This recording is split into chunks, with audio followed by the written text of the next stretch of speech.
Hello everyone, मैं doctor Saroj Lohan Saroha एक बार फिर आपके सामने एक नए टॉपिक के साथ। और आज का हमारा टॉपिक है right to information act. Right to information means freedom of people to have access to government information.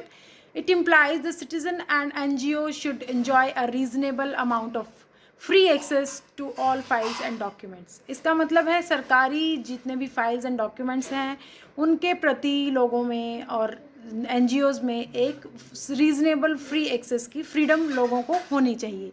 तो देखिए, राइट टू इन्फॉर्मेशन को हम हिंदी में सूचना का अधिकार कहते हैं. ये बहुत ही इम्पॉर्टेंट अधिकार है. इसका जो मतलब है openness and transparency in the functioning of the government. इसका मतलब है कि लोगों में सरकार के फंक्शनिंग में, उनके काम में ओपननेस एंड ट्रांसपेरेंसी.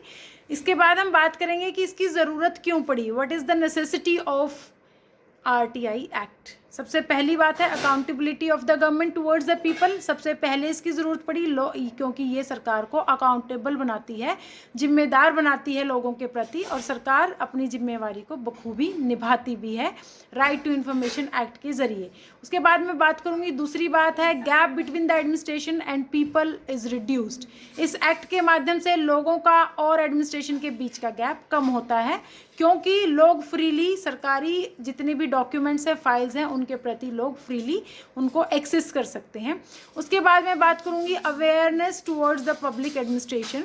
लोगों की जो अवेयरनेस है, वो जागरूकता बढ़ती है. इस एक्ट के माध्यम से लोग जागरूक होकर अपने अधिकारों के प्रति अवेयर हो सकते हैं. उसके बाद नेक्स्ट पॉइंट आता है better services by civil servants.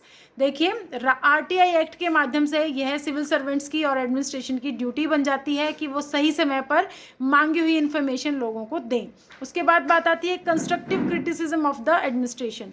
देखिए, इन्फॉर्मेशन के माध्यम से लोग किसी भी तरह की इन्फॉर्मेशन को, डॉक्यूमेंट्स को एंड फाइल्स को एक्सेस कर सकते हैं, और इसके माध्यम से अगर किसी भी तरह की सरकार में कोई प्रॉब्लम है, कोई कमी है, तो लोग कंस्ट्रक्टिव वे में सरकार को क्रिटिसाइज़ कर सकते हैं, एडमिनिस्ट्रेशन को भी क्रिटिसाइज़ कर सकते हैं. तो एडमिनिस्ट्रेशन की जो प्रॉब्लम्स है वो भी सामने आती हैं. उसके बाद बात आती है इंक्रीज्ड पीपल्स पार्टिसिपेशन.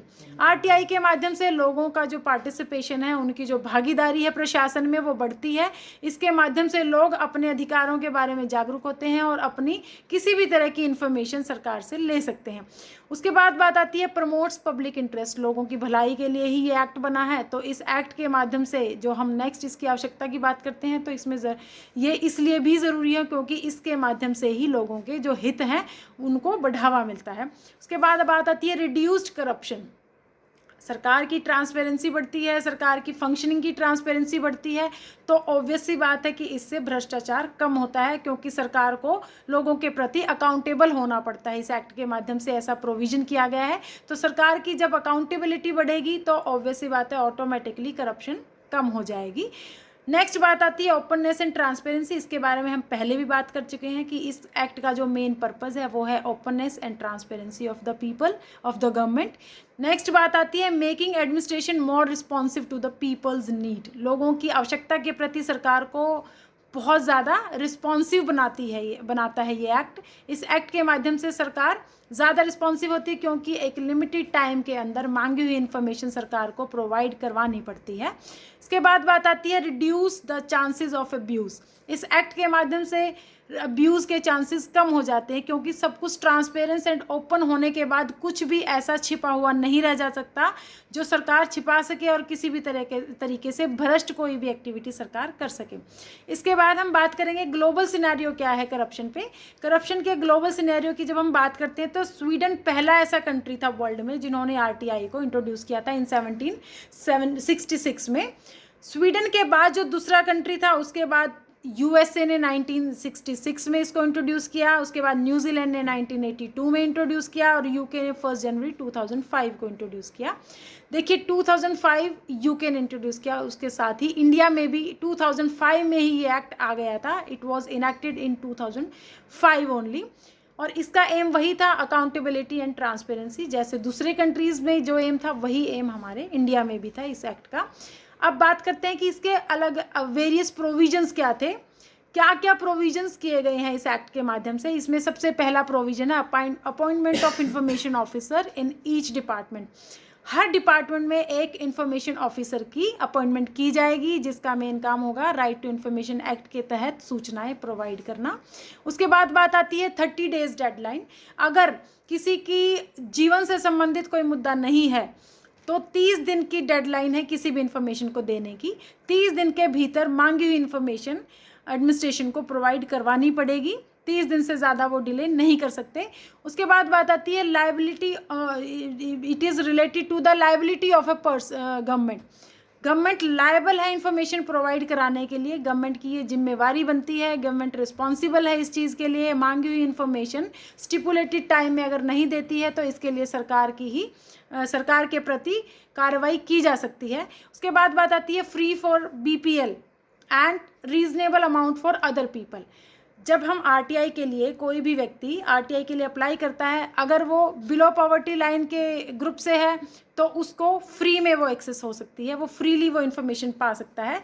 लेकिन अगर व्यक्ति BPL से दूसरी कैटेगरी से है तो उस व्यक्ति को रीजनेबल अमाउंट में इन्फॉर्मेशन मिल सकती है।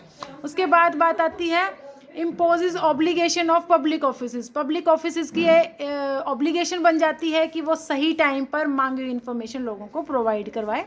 इसके बाद बात आती है details of staff payment and budget to be published by government bodies. Government bodies के द्वारा सारी डिटेल्स जो है, बजट की डिटेल्स है और जो भी बाकी डिटेल्स हैं पेमेंट से रिलेटेड है, वो सारी एक विद इन टाइम लिमिट उनको पब्लिश करवानी पड़ती है ताकि लोगों तक सही समय पर सही इन्फॉर्मेशन जा सके। उसके बाद बात आती है appointment of central information officer and state information officer. देखिए, जहाँ पर बात आती है सेंटर की तो वहाँ पर सेंट्रल इन्फॉर्मेशन ऑफिसर है, he will be appointed by president, and state information officer will be appointed by the state government, that is we can say that is by the governor. तो देखिए, दोनों level पर, centre के level पर भी और state के level पर भी, दोनों पर ही ये अपॉइंटमेंट का प्रोविज़न किया गया है कि दोनों लेवल पर ही चीफ इन्फॉर्मेशन ऑफिसर होगा। 5 साल के लिए चीफ इन्फॉर्मेशन ऑफिसर की अपॉइंटमेंट की जाती है। 5 साल के बाद इन्फॉर्मेशन ऑफिसर बदले जाते हैं, तो इसलिए इनका जो टेन्योर है 5 साल के अंदर, 5 साल तक ही होता है। उसके बाद चीफ इन्फॉर्मेशन ऑफिसर है, वो किस तरह से सेलेक्ट किए जाते हैं? ही will be selected bye a panel of PM, leader of opposition in Lok Sabha and minister nominated by the prime minister.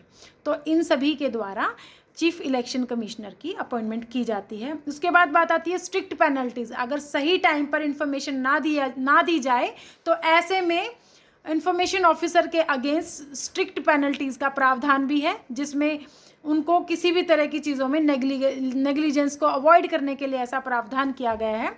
अगर ऐसा है, अगर सही टाइम पर इंफॉर्मेशन ना दी जाए तो हमारा जो नेक्स्ट पॉइंट आता है, तो फाइन का भी प्रोविज़न है। फाइन किस हिसाब से लगेगा? 25 रुपीज़ पर डे के हिसाब से लगेगा और मैक्सिमम लिमिट इसकी 25,000 होगी। तो देखिए 250 रुपीज़ पर डे के हिसाब से फाइन का प्रोविज़न भी किया गया है। उसके बाद बात आती है प्रोसीजर ऑफ अपील। अगर इस तरीके से किया जाता है तो अगर किसी भी तरह की प्रॉब्लम आती है तो हम इसके अगेंस्ट, चीफ इन्फॉर्मेशन ऑफिसर के अगेंस्ट हम अपील भी कर सकते हैं। अपील कैसे कर सकते हैं? सुपीरियर ऑफ जो पब्लिक इन्फॉर्मेशन ऑफिसर है उनको, उसके बाद इन्फॉर्मेशन कमिश्नर को अपील कर सकते हैं और उसके बाद हाई कोर्ट में अपील कर सकते हैं। तो इसलिए अपील का प्रोसीजर भी दिया गया है हमारे प्रावधानों में। उसके बाद बात आती है, इसका जो प्रीव्यू है वो इंटेलिजेंस या सिक्योरिटी ऑर्गेनाइजेशंस के लिए नहीं है। सिक्योरिटी ऑर्गेनाइजेशंस जैसे हमारी BSF है, जैसे हमारी IB है, रॉ है, बहुत सारी सिक्योरिटी ऑर्गेनाइजेशंस हैं, उनको इनके प्रीव्यू में नहीं लिया गया है क्योंकि वो हमारी देश की सिक्योरिटी से रिलेटेड बहुत ही सेंसिटिव इशू है। इसलिए इनको एकदम से लोगों की रीच से दूर रखने के लिए, क्योंकि बहुत सारी कॉन्फिडेंशियल मैटर्स भी होते हैं इंटेलिजेंस से रिलेटेड, तो इस तरह के इश्यूज़ को हम इतनी आसानी से प्रोवाइड करवाना हमारे लिए पॉसिबल, हमारी सरकार के लिए पॉसिबल नहीं होता। तो ऐसे में कोशिश